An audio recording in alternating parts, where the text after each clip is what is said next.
and Deputy Secretary Wolfowitz, I went downstairs just to say hello to some of the people on the Joint Staff who used to work for me, and one of the generals called me in. He said, "Sir, you got to come in. You got to come in and talk to me a second." I said, "Well, you're too busy." He said, "No." He says, "We've made the decision. We're going to war with Iraq." This was on or about the 20th of September. I said, "We're going to war with Iraq. Why?" He said, "I don't know." He said, "I guess they don't know what else to do." So I said, "Well, did they find some information connecting Saddam to Al-Qaeda?" He said, No. He says, "There's nothing new that way. They just made the decision to go to war with Iraq."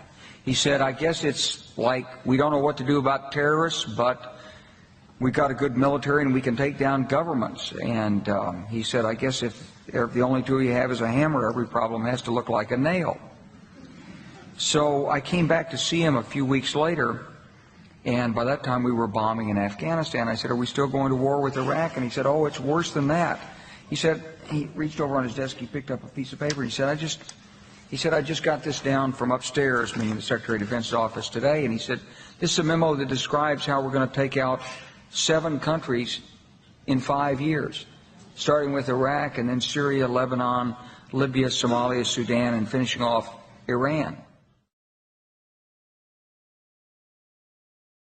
The truth is about the Middle East is, had there been no oil there, it would be like Africa. Nobody is threatening to intervene in Africa. The problem is the opposite. We keep asking for people to intervene and stop it. And there's no question that the presence of petroleum throughout the region has sparked great power involvement.